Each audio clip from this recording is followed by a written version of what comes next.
안녕하세요. 정확하고 공정한 뉴스 마포스퀘어의 문희정입니다. 마포스퀘어 1부에서는 이 시각 가장 핫한 정치와 경제 뉴스를 전해드리고 있는데요. 1월 17일 금요일 마포스퀘어 1부는 양정대 기자의 정가 이모저모로 출발하겠습니다. 제 딸을 위해 만들었습니다. 뾰루지가 안 나게 자극을 없애고 순하게. 제조시 파라벤, 타르, 계면 활성제, 인공 향료도 빼고 피부 호흡을 방해하는 실리콘 성분도 빼고. 아빠가 딸을 위해 만든 화장품 지니 내추럴. 검색창에 지니 내추럴을 검색하세요. 안전한 원료, 합리적 가격, 건강한 피부, 세 가지 소원을 들어주는 지니 내추럴. 지니, 내 소원을 들어줘. 좋은 음악을 찾고 계십니까? LP 소리는 어떠세요? 중고 음반 전문 쇼핑몰 뮤키에서 좋아하는 뮤지션의 음악과 추억을 간직해보세요. CD, LP, DVD 등을 항시 40에서 50% 할인된 가격으로 만나보실 수 있습니다. 중고 음반 전문 쇼핑몰 뮤키. 포털 검색창에 뮤키를 검색하세요.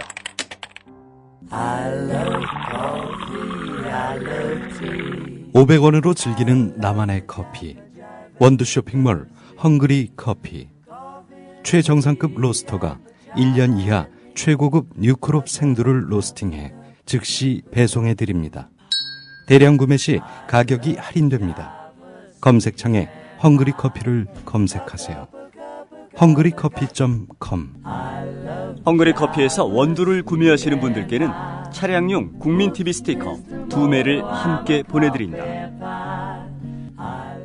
한국일보 정치부의 양정대 기자 연결돼 있습니다. 양 기자님 안녕하세요. 네, 안녕하세요. 네, 오늘은 여야가 7월로 예정된 재보궐선거 시기를 앞당기느냐 미루느냐를 놓고 힘겨루기를 벌이고 있다. 이런 소식이 들리네요. 예, 그렇습니다. 선거를 언제 치를 거냐, 이게 공직선거법에 규정된 사항입니다. 그러니까 선거 시기를 조정을 하려면 이 선거법 개정이 필요한데요.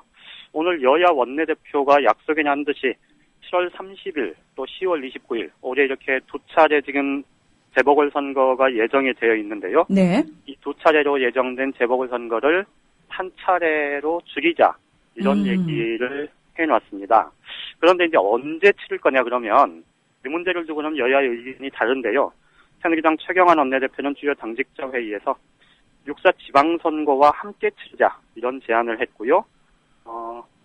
민주당 전병환 원내대표는 언론과의 인터뷰에서 7월 재보궐선거를 10월 달에 10월 재보궐선거와 합해서 치르자, 이렇게 얘기를 했습니다. 네. 그러니까 선거를 재보궐선거, 지금 올해 선거가 6월 지방선거 큰 선거가 있고요.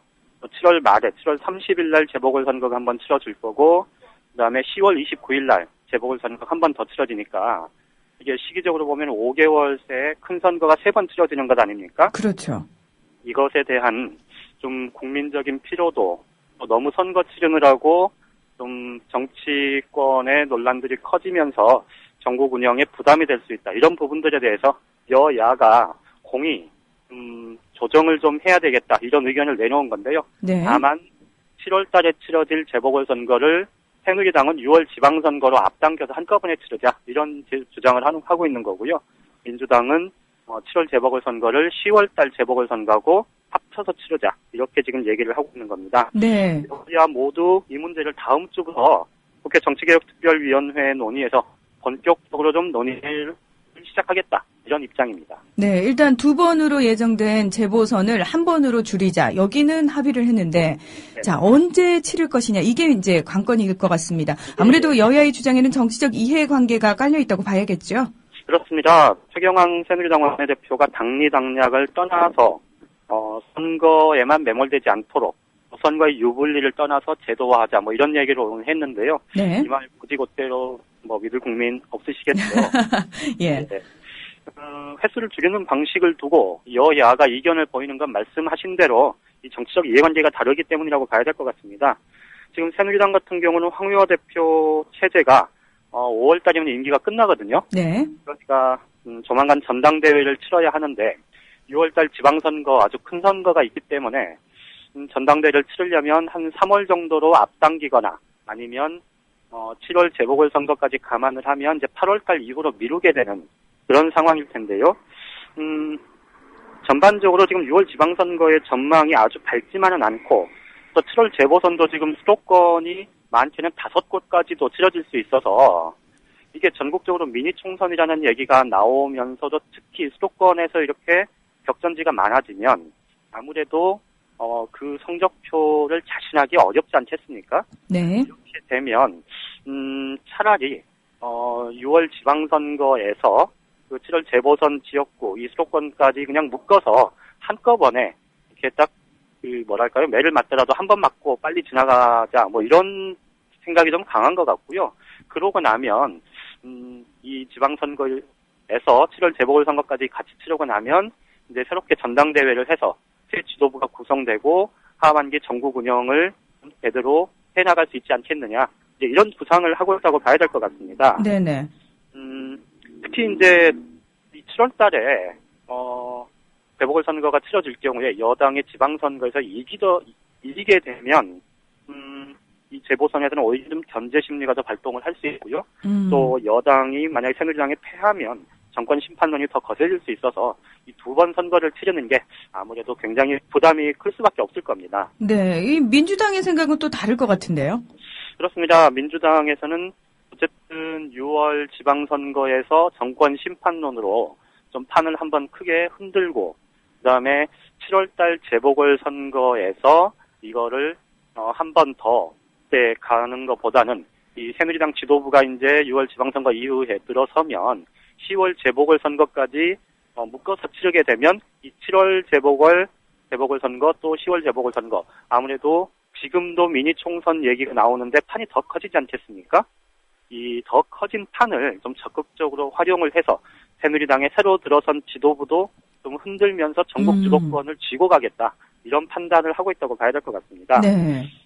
그렇게 되면 앞으로 이 국회 정치개혁특위에서 상당한 논란이 될 수 있겠다라는 생각이 드는데요.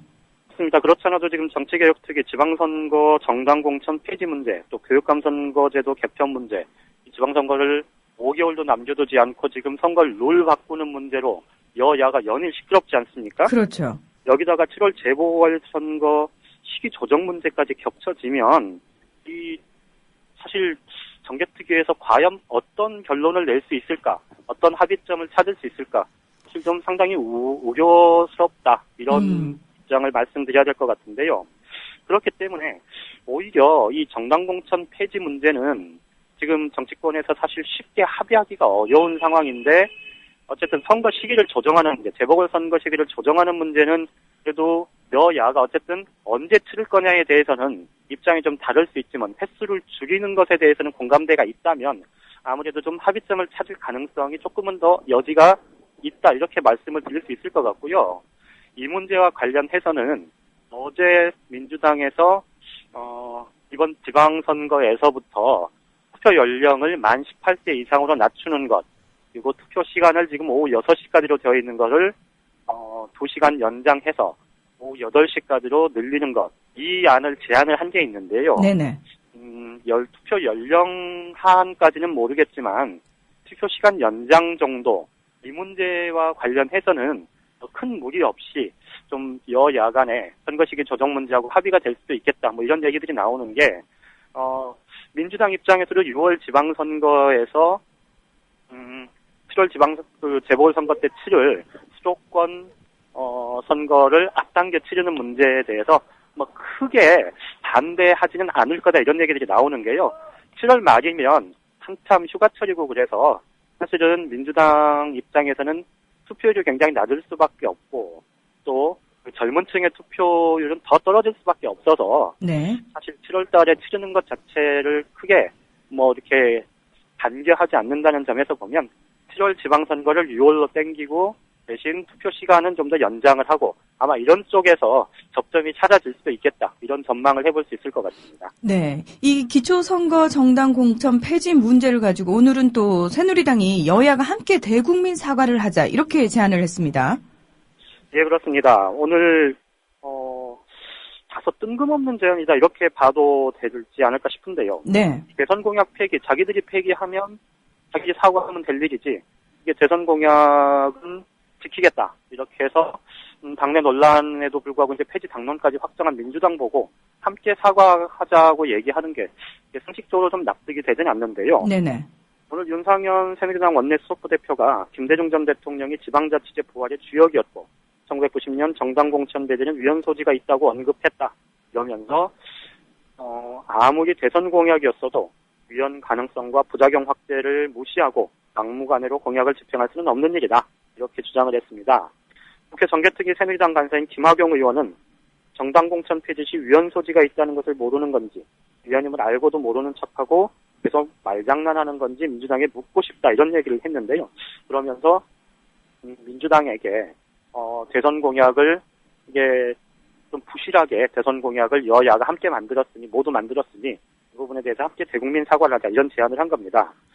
그런데 새누리당의 이 주장은 좀 이렇게 그 궤적을 따라가 보면 좀 굉장히 독특한 사고방식에서 나오는 건데요. 네. 기초선거 정당 공천 폐지를 대선 공약으로 내세웠는데 이게 나중에야 알고 보니까 위헌 가능성이 있고 여러 부작용도 예상된다고 하니 그러니 대선 공약 폐기는 당연한 거고 이를 대선 공약으로 내놓았던 민주당도 우리랑 같이 사과하자 이런 얘기를 하는 거거든요. 네. 그런데 작년에 뭐 다들 아시겠습니다만 4월 재보궐선거 때 새누리당이 뭐 당내 논란 끝에 결국 기초선거에 공천을 하지 않았지 않습니까? 네네. 그러면서 얘기했던 게 대선 공약 지키겠다 이런 얘기를 한 거고요. 작년 7월 달에 외부 인사들이 참여한 당 정치쇄신 특위에서 기초선거 정당 공천 폐지의 안을 제출한 적도 있고요. 아무튼 새누리당의 말바꾸기 행태가 조금 도를 넘어선 것 아니냐 이런 생각을 지울 수가 없습니다. 네, 뭐 도를 넘어선 적이 한두 번이 아니긴 한데 결국 새누리당의 제안은 대선 공약 폐기 논란에 대한 부담을 좀 덜어보겠다. 그리고 책임론도 일정 부분 피해가겠다. 이런 의도가 깔려 있다고 봐야겠죠. 그렇습니다. 이 대선 공약 폐지 논란이 불거지는 게 뭐 작년 하반기부터 지금 연타로 나오고 있지 않습니까? 네네. 경제민주화 부분이 그렇죠. 기초연금을 비롯한 각종 복지 확대 정책도 그렇죠. 검찰개혁도 그랬죠. 이번에 이제 정치개혁과 관련해서 가장 중요하게 얘기했던 것 중에 하나가 기초선거 정당 공천 폐지였는데 결국 이것도 이제 대선 공약을 번복하는 거거든요. 이렇게 되면 새누리당 입장에서는 사실 박근혜 대통령의 가장 큰 트레이드 마크, 신뢰, 약속 이런 것 아니었습니까? 네네. 이 부분에 대한 국민적인 비판 이런 것들에 대해서 부담이 클 수밖에 없는데요. 어제도 말씀을 잠깐 드렸습니다만은 사실 기초선거 정당 공천 폐지 문제를 둘러싼 위헌 논란 이게 어제 오늘 새로 나온 얘기가 아니거든요. 네. 이게 재작년이죠 벌써 대선 공약을 낼 때 그때 이미 정치권 안팎에서 굉장히 큰 논란이 됐었던 부분이고요. 이게 작년 연초에도 올해 지방선거를 앞두고 정치권이 이제 새롭게 재편돼야 된다는 얘기하면서 새로운 그 제도, 법, 정비 이런 과정에서 기초선거 정당 공천 폐지가 논란이 됐었는데 이거를 이제 와서 마치 새롭게 뭐 확인한 사실인 것처럼 들고 나온 것 과연 뭐 국민들이 납득할 수 있을지 좀 모르겠고 특히 이제 헌법재판소에서 위헌 판정을 내렸던 거는 정당 공천 폐지가 아니고요. 네. 정당 공천을 법으로 금지하는 조항에 대해서 위헌 판결을 내린 거거든요. 여야 합의에 의해서 이거를 정당 공천을 금지하는 게 아니고 정당 공천을 하지 않는 걸로 하는 거하고는 좀 상황이 다른 거죠. 그다음에 마지막으로 한 가지 좀 짚어볼 때 오늘 이제 새누리당에서 7월 재보궐선거를 6월 달로 당겨서 하자 이런 제안을 했는데 민주당의 전병헌 원내대표가 이거를 당의 공식 회의를 거친 건 아니고요. 개인 의견으로 이제 언론 인터뷰를 통해서 10월로 미루는 게 낫겠다 이런 얘기를 했는데 이렇게 되면 지방선거 이후 치러질 7월 재보궐선거를 언제 치를 거냐 이게 쟁점이 될 수가 있는 문제예요. 네. 그렇게 되면 사실 정당 공천 폐지 문제가 조금 가려지는 측면이 있는데 전병헌 원내대표가 이 문제를 좀 심사숙고하고 의견을 낸 건지 그거에 대해서는 다소 좀 의아스럽다 이런 말씀을 드릴 수밖에 없을 것 같습니다. 네, 이 지방선거라든지 그 재보궐 선거를 앞두고 새누리당의 의제들을 좀 선점하고 있다라는 그런 느낌을 지울 수가 없네요. 네, 그렇습니다. 최근에 황우여 대표가 그 신년 기자회견에서 각종 정치개혁의 아주 구체적인 몇 가지 방안들을 얘기하는 게 있지 않습니까? 네네. 프라이머리도 그렇고 또 정치인들의 출판 기념회 문제도 그렇고 그다음에 어제 새누리당이 내놓은 게 또 그 비리 전력자, 공천 비리 관련자들은 정계에서 영구 퇴출시키겠다 뭐 이런 얘기도 했고요. 이런 방안들이 사실은 어떻게 보면 총선도 앞두고 정치개혁 의제들을 뭐 여야가 공이 내놓긴 합니다만은 대부분 야당이 선점하는 경우들이 많죠. 그렇죠. 그런데 이번 같은 경우는 양상이 좀 굉장히 달라요. 그래서 말씀하신 대로 최근에 정치개혁 의제조차도 민주당이 좀 제대로 짚지 못하고 있는 것 아니냐 이런 비판을 피해가기 어려울 것 같습니다. 네. 뭐 새누리당이 내놓는 그 의제들 얼마만큼 지켜질지 믿음은 가지 않습니다만 그래도 이 민주당이 언제까지 끌려갈 것인가 조금 답답하다라는 느낌은 지울 수가 없는 것 같습니다. 네, 그렇습니다. 네네. 오늘 소식 고맙습니다. 네, 고맙습니다. 한국일보 정치부 양정대 기자와 함께 정가 이모저모 알아봤습니다.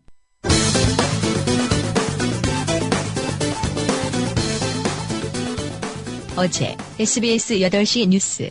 오늘 오전 새누리당 최고위원회가 열리는 국회 새누리당 대표실에 최연해 코레일 사장이 찾아왔습니다.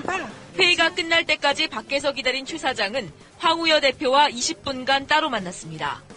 지난주에 제가 약속을 했었는데 그 국회 소위가 길어져서 인사를 못 드려서 오늘 잠깐 인사드린 거예요. 하지만 황 대표의 설명은 달랐습니다. 자기 지역구였으니까 자기 좀 잘 좀 정치하고 싶으니까 좀 돌봐달라 그런 얘기죠. 최 사장은 지난 19대 총선 당시 대전 서구 을에 출마했다 낙선했습니다. 새누리당 지도부는 최근 당협위원장이 없는 지역구의 후임 임명 문제를 논의해왔습니다. 이에 따라 지난해 10월 코레일 사장이 되면서 내놓았던 자기 지역구의 후임 당협위원장 선정 문제를 상의하기 위해 최 사장이 황 대표를 만나러 왔다는 관측이 나오면서 파문이 일고 있습니다. 새누리당 국회의원 후보일 때 최연해 사장. TV 토론회에서 무슨 말을 했을까? 3월 26일 대전 MBC 주최 토론회 실황. 저 최연해 서구의 발전을 앞당기고 나라를 바로 세우기 위해 과감히 나섰습니다. 여성의 섬세함과 겸손함으로 여러분의 삶을 직접 챙기는 생활 정치를 하겠습니다. 총선 때에는 서로 다른 당 후보로서 경쟁자였으나 대선 직전 선진통일당과의 합당으로 한 식구가 된 이재선 전 의원. 이제는 대전 서구을 새누리당 지역협의회를 놓고 최연해 사장과 한판 붙게 생겼는데 최연해 새누리당 후보. 이 토론회에서 이재선 선진통일당 후보와 일문일답을 주고받았는데 그런데 또 이명박 정부에서는 철도공사 중에서 알짜배기 KTX를 민영화를 추진을 하고 있습니다. 그래서 지금 국민적 반감을 많이 사고 있습니다. 누리당의 정책 기조는 국민의 반발에도 불구하고 이것을 밀어붙이고자 지금 하고 있습니다. 그런데 우리 최 후보께서는 철도공사 간부 출신으로서 또 누리당의 후보로서 이명박 정부가 이것을 밀어붙일 때 여당의 국회의원이 됐다 칠 때는 이것을 어떻게 막을 수 있는 방법은 전혀 없다고 생각을 합니다. 그래서 이번 그 KTX 그 분할 민영화 이 방안에 대해서도 저의 반대 의사를 명백히 한 적이 있고요. 또 우리 그 현재 새누리당의 비상대책위원회에서도 이 KTX의 분할 민영화에 대해서는 명백한 그 반대 의견을 그 발표한 적이 있기 때문에 자유선진당의 그 이재선 후보께서 걱정하시는 것처럼 뭐 여당의 국회의원이 됐다고 해서 이것을 막지 못한다거나 하는 일은 절대로 일어나지 않을 것임을 말씀드리겠습니다. 이때 이재선 후보 정권이 밀어붙이면 밑에서는 시키는 대로 해야지 어떻게 하겠나라며 전국을 찌르는데 그런데 당론이라는 게 있습니다. 그 당론은 누리당의 그 분들은 사실 그 당론을 거역할 수가 없는 거기 때문에 정부의 대통령께서 밀어붙이면은 여당의 국회의원이 함부로 막을 수 있는 입장은 아니라는 점을 다시 한번 강조해드립니다. 알겠습니다. 여당 국회의원뿐 아니라 코레일 사장이 되면 더 그럴 수밖에. 새누리당 기호 1번 최연해를 꼭 도와주십시오. 정의롭고 믿을 수 있는 정권을 만들겠습니다. 박근혜 위원장과 함께 새로운 서구, 활기찬 서구, 누구나 살고 싶은 서구를 만들겠습니다. 감사합니다. 네, 여러분께서는 국민TV 라디오 마포스퀘어 일부 문희정과 함께하고 계십니다. 금요일은 스포츠 소식 들어보겠습니다. 박상현 기자 연결돼 있습니다. 박 기자님 안녕하세요. 네, 안녕하십니까. 예, 워낙 스포츠 소식 잘 전해주시니까요. 저는 그냥 들을게요. 예, 알겠습니다. 네, 오늘 첫 번째 소식은 축구 소식인데요. 지동원 선수 얘기가 제일 먼저 나와 있네요. 네, 그렇습니다. 그 지동원 선수가 드디어 이제 선덜랜드에서 탈출하게 됐다는 소식이 좀 들려오고 있습니다. 네. 지동원 선수의 임대를 한번 한 적이 있습니다. 독일 분데스리가 그 아우크스부르크에서 임대를 한 적이 있는데요. 이제 1월 이제 임대로 아우크스부르크에서 좋은 활약을 펼쳤었죠. 예, 그러면서 이제 아우크스부르크로 이제 이적을 한다 이런 얘기가 나왔습니다. 그 아우크스부르크 구단 공식 홈페이지에서도 나왔고요. 네. 그런데 좀 키커지라든지 독일 빌트지에서 지동원 선수가 다음 시즌에는 도르트문트로 간다는 얘기가 나오고 있습니다. 그렇기 때문에 그 도르트문트로 가는 것은 다음 시즌으로 갈 것으로 보이고요. 네. 그리고 아우크스부르크는 이번 시즌 6개월 정도만 뛰는 것으로 이렇게 좀 정리가 되고 있습니다. 그리고 또 대표팀이 지금 브라질로 떠났나요? 예, 지금 홍명보 감독이 이끄는 축구 대표팀이 지금 13일 밤에 그 인천공항을 통해서 브라질 지금 이구아스토포 근처에서 좀 훈련 캠프를 차리고 있습니다. 대표팀 같은 경우는 이제 앞으로 이제 6월에 벌어지는 브라질 월드컵을 대비하기 위해서고요. 그다음에 국내파 선수들의 그런 기량 점검이라든지 경기력을 향상시키기 위한 그런 시험 무대가 되고 있습니다. 또 브라질 전지 훈련이 마치고 난 뒤에는 다시 미국으로 건너가서 코스타리카, 멕시코, 미국 이렇게 3연전을 치르게 됩니다. 네네. 특히 이제 부상이 좀 가장 문제시 되고 있는데요.